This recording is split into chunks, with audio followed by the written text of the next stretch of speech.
Shalom, selamat malam Bapak Ibu Saudaraku yang terkasih di dalam Tuhan. Pada malam hari ini kita bersama-sama akan merenungkan kebenaran firman Tuhan. Sebelum kita merenungkan bagian firman Tuhan ini, kita akan mempersiapkan hati dan pikiran kita masuk di dalam doa. Bapa di dalam kerajaan surga, kami sungguh membutuhkan naungan-Mu. Kami sungguh membutuhkan perlindungan-Mu, agar kami senantiasa kuat Tuhan, ketika kami tinggal di dalam dunia yang penuh dengan pergolakan ini, yang ketidakpastian ini. Oleh sebab itu Tuhan, melalui kebenaran firman Tuhan yang akan kami baca dan renungkan ini, kami sungguh diberi kekuatan oleh Tuhan. Terima kasih Tuhan, berkatilah kami. Di dalam nama Tuhan Yesus kami ucap syukur dalam doa. Amin. Bapak Ibu Saudaraku yang terkasih di dalam Tuhan, pada malam hari ini kita akan bersama-sama merenungkan sebuah tema dalam naungan sayap-Mu.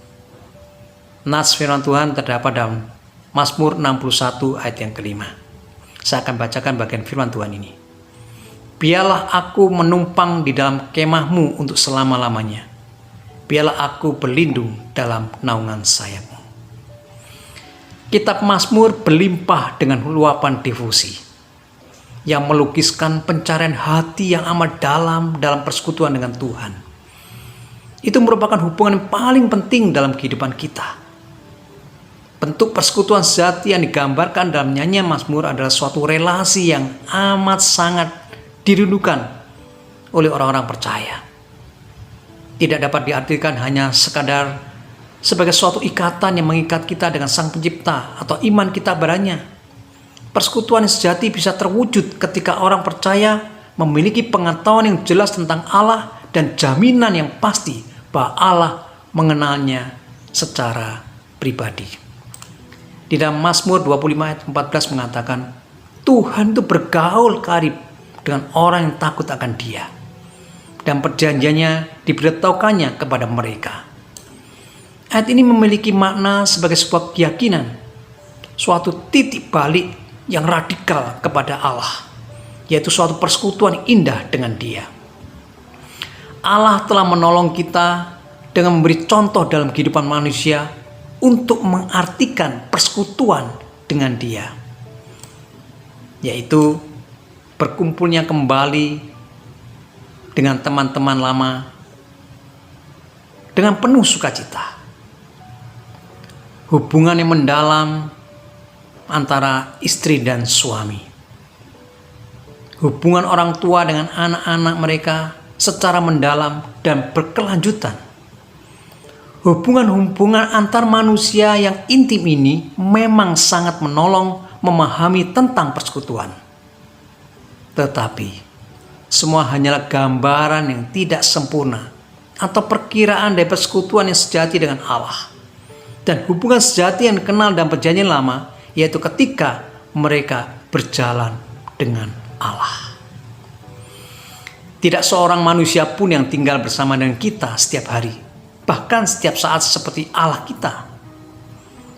Daud berkata di dalam Mazmur 27 ayat yang keempat, satu hal telah kuminta kepada Tuhan, itulah yang kuingini, diam di rumah Tuhan seumur hidupku, menyaksikan kemurahan Tuhan dan menikmati baiknya.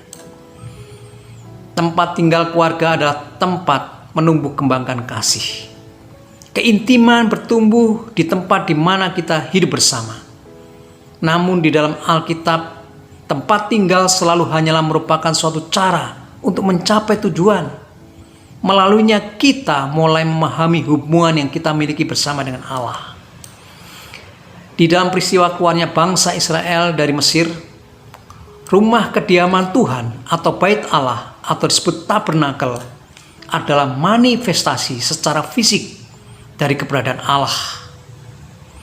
Bagi bangsa Israel yang mula-mula, bahwa Allah secara harafiah hadir di sana, dan karena Dia hadir, Dia nyata, maka tidak heran jika pemazmur terus-menerus memberi kesaksian tentang kerinduan mereka yang dalam agar bisa masuk ke dalam rumah Tuhan atau melayani sebagai penjaga pintu rumah Tuhan.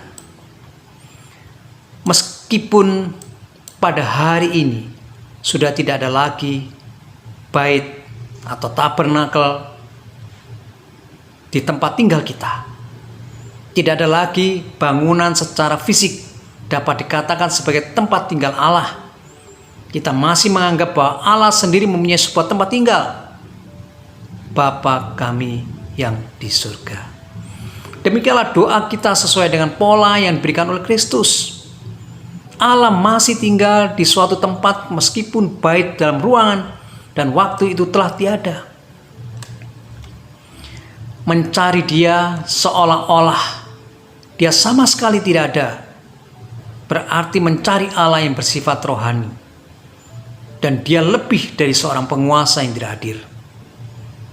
Dalam naungan sayapmu, kata Daud di dalam Mazmur 61 ayat 4, dia dapat hidup untuk selama-lamanya di dalam tabernakel Allah.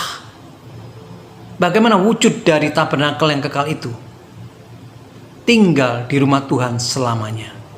Berarti bahwa setiap hari di sepanjang hidup kita, kita memiliki persekutuan yang indah dengan Dia.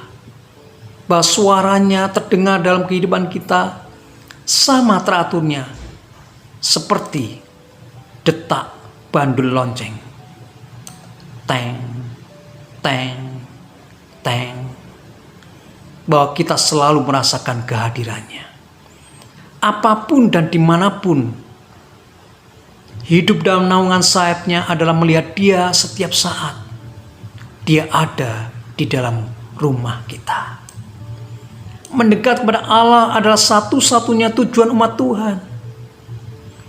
Di bawah naungan sayapnya, jiwa manusia berjumpa dengan Sang Ilahi. Dalam genggaman tangannya ada sentuhan yang kudus. Di sini seseorang merasakan dan mengalami Allah.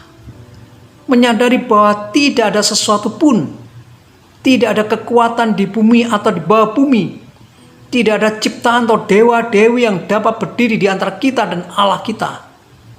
Allah berdiam bersama dengan kita. Entah seberapa erat hubungan kita dengan Dia, kita bukan Allah, tetapi kita dapat bersekutu dengan Dia. Jika kita mengerti perbedaannya dan secara serius memperhatikannya, kita akan sangat diberkati oleh gambaran diberikannya antara kita dan teman-teman dan keluarga, yaitu hubungan-hubungan yang intim yang kita alami di bumi ini.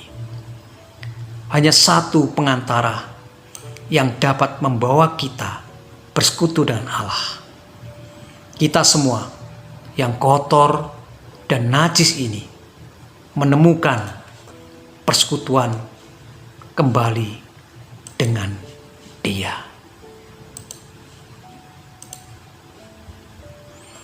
Kita hanya dapat bersekutu dengan Dia kembali melalui Anaknya, yaitu Tuhan Yesus Kristus. Satu-satunya jalan kepada persekutuan yang sejati dan mengikat di dalam rumah Tuhan. Amin. Tuhan Yesus memberkati Bapak Ibu semua.